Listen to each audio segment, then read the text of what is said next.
Assalamualaikum warahmatullahi wabarakatuh.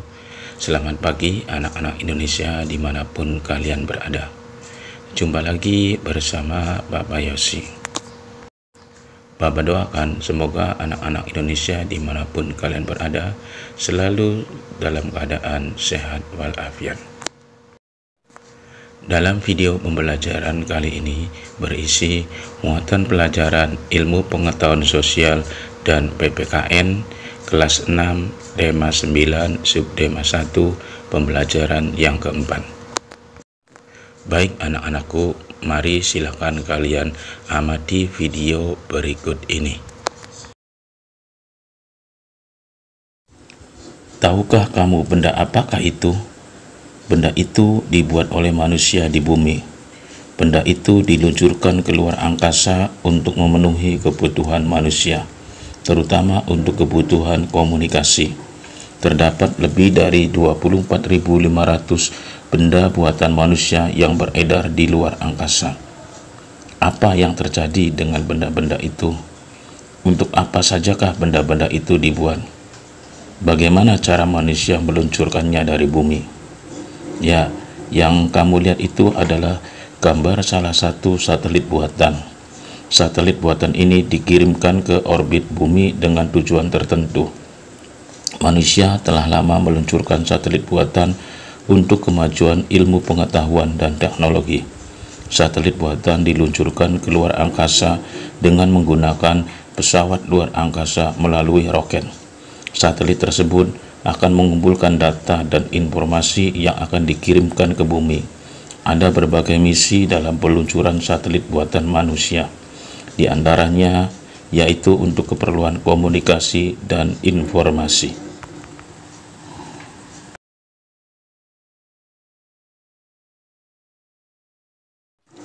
Nah, anak-anakku, dengan adanya satelit buatan manusia dengan tujuan untuk keperluan komunikasi dan informasi, tentunya akan membawa dampak bagi kehidupan manusia. Nah, sekarang silakan kalian baca dan dengarkan baik-baik sebuah bacaan berikut ini. Dampak sosial modernisasi. Modernisasi banyak membawa dampak bagi kehidupan sosial masyarakat. Salah satunya adalah usaha manusia untuk mengembangkan ilmu pengetahuan dan teknologi. Salah satu kebutuhan manusia yang berkembang pesat adalah kebutuhan teknologi komunikasi dan informasi. Perkembangan teknologi komunikasi berkembang sangat pesat saat ini. Komunikasi kini tidak dibatasi ruang dan waktu. Seluruh penghuni dunia berkesempatan untuk saling berkomunikasi dan berkirim informasi. Sejak tahun 1976, Indonesia telah memiliki satelit komunikasi yang diluncurkan keluar angkasa untuk kebutuhan komunikasi. Hingga kini, telah 8 kali Indonesia meluncurkan satelit komunikasi. Satelit terakhir yang diluncurkan pada tahun 2017 adalah satelit Telkom 35 untuk mengganti satelit komunikasi sebelumnya. Berkembangnya ilmu pengetahuan dan teknologi juga mempengaruhi kehidupan masyarakat. Teknologi industri yang semakin maju dapat melipat gandakan hasil produksi dengan cepat dan dengan kualitas yang tinggi. Selain itu, kemajuan teknologi juga membantu pendistribusian barang hasil produksi, sehingga barang dapat tersedia di mana saja dan kapan saja. Kemajuan ilmu pengetahuan teknologi sebagai bagian dari modernisasi dapat pula menyebabkan kesenjangan dalam masyarakat. Masyarakat yang sudah paham dan mampu memanfaatkan teknologi akan semakin maju, sedangkan masyarakat yang belum mampu memanfaatkan kemajuan teknologi dan ilmu pengetahuan akan semakin tertinggal. Ketertinggalan akan pemanfaatan teknologi dapat berpotensi menimbulkan konflik di masyarakat. Masuknya pengaruh asing merupakan salah satu dampak terbukanya sistem komunikasi dan informasi. Pengaruh asing tersebut banyak juga yang kurang sesuai dengan norma masyarakat di Indonesia, sehingga dapat dengan mudah menimbulkan gesekan dalam kehidupan sosial masyarakat. Kemajuan bidang industri menimbulkan pula dampak terhadap masyarakat. Contohnya adalah dengan adanya pencemaran lingkungan akibat kegiatan industri. Air, tanah, dan udara yang tercemar jelas akan membahayakan kehidupan masyarakatnya. Industrialisasi dengan menggunakan peralatan canggih pengganti tenaga manusia juga berdampak pada masyarakat. Dampak yang sangat nyata adalah meningkatnya pengangguran. Hal ini disebabkan karena lapangan pekerjaan bagi mereka semakin sedikit. Meningkatnya pengangguran dapat menyebabkan tindak kekerasan dan kriminalitas di dalam masyarakat. Baik anak-anakku, untuk lebih jelasnya mengenai dampak daripada modernisasi, silakan anak-anak lihat animasi video berikut ini.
Baik anak-anakku, selanjutnya sekarang silakan kalian dengarkan bacaan berikut ini.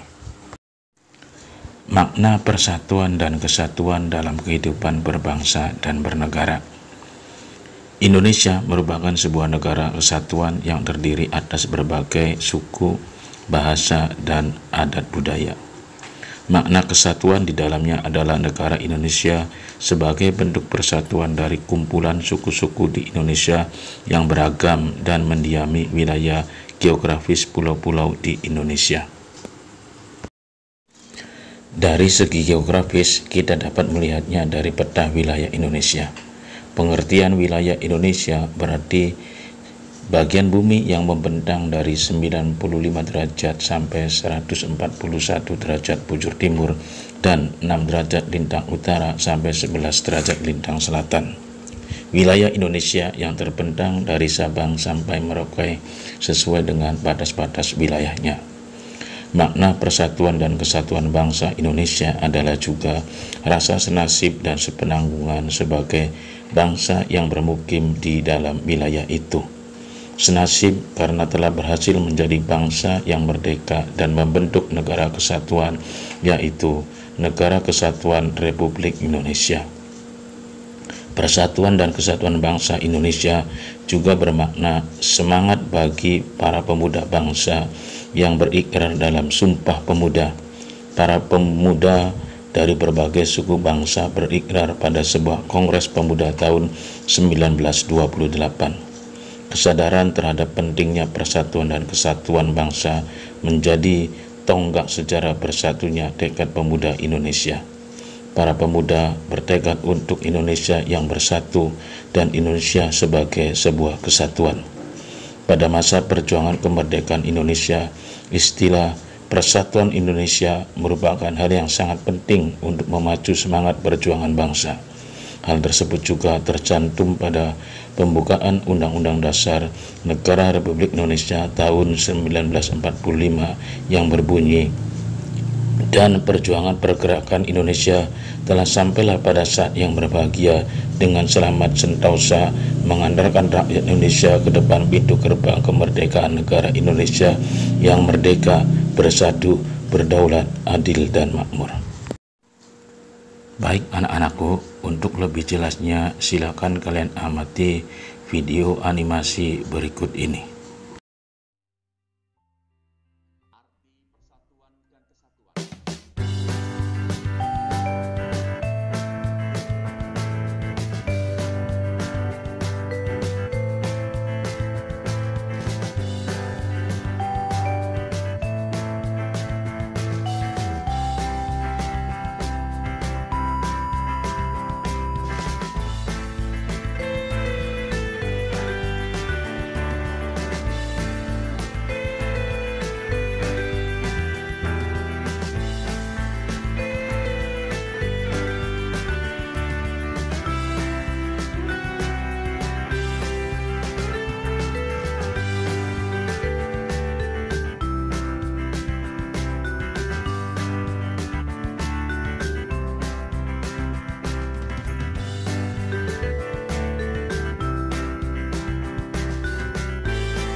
Baik anak-anakku, selanjutnya silakan sekarang kalian jawab pertanyaan-pertanyaan berikut ini. Yang pertama, apa makna persatuan dan kesatuan bangsa dari bacaan tersebut? Yang kedua, apa makna persatuan kesatuan bangsa menurutmu sendiri? 3. Bagaimana persatuan dan kesatuan bangsa diupayakan oleh para pendiri bangsa? Yang keempat, bagaimana makna persatuan dan kesatuan bangsa Indonesia saat ini? Berikanlah beberapa contoh. Baik anak-anakku, sekarang Bapak akan berikan alternatif jawaban dari pertanyaan-pertanyaan tadi. Pertanyaan pertama, apa makna persatuan dan kesatuan bangsa dari bacaan tersebut? Jawabannya, negara Indonesia sebagai bentuk persatuan dari kumpulan suku-suku di Indonesia yang beragam dan mendiami wilayah geografis pulau-pulau di Indonesia. Pertanyaan kedua, apa makna persatuan kesatuan bangsa menurutmu sendiri? Jawabannya, persatuan kesatuan bangsa harus dimiliki mengingat banyaknya perbedaan-perbedaan di Indonesia agar terciptanya kehidupan yang aman. Pertanyaan yang ketiga, bagaimana persatuan dan kesatuan bangsa diupayakan oleh para pendiri bangsa? Jawabannya, diawali dengan berdirinya Budi Utomo tahun 1908 sebagai organisasi persatuan pertama di Indonesia, dilanjutkan dengan Ikrar Sumpah Pemuda tahun 1928. Puncaknya, adanya proklamasi kemerdekaan bangsa Indonesia tanggal 17 Agustus 1945. Pertanyaan keempat, bagaimana makna persatuan dan kesatuan bangsa Indonesia saat ini? Berikanlah beberapa contoh. Jawabannya, persatuan dan kesatuan bangsa Indonesia saat ini terus dipelihara. Hal tersebut karena persatuan dan kesatuan bangsa Indonesia sangat penting bagi bangsa yang mempunyai ratusan suku dan budaya. Dengan tetap adanya persatuan, maka rasa kebersamaan, perilaku toleransi, kekeluargaan, dan saling melengkapi akan tetap terjaga. Contohnya, pertama, tidak membeda-bedakan suku, ras, ataupun agama yang akan menciptakan perpecahan. Yang kedua, menjalin silaturahmi dengan kerabat dan warga sekitar. Yang ketiga, mempelajari seni budaya dan kearifan lokal demi menjaga budaya Indonesia dari dampak gempuran budaya asing. Anak-anakku, demikianlah video pembelajaran hari ini. Mudah-mudahan bermanfaat untuk kalian. Terima kasih. Wassalamualaikum warahmatullahi wabarakatuh.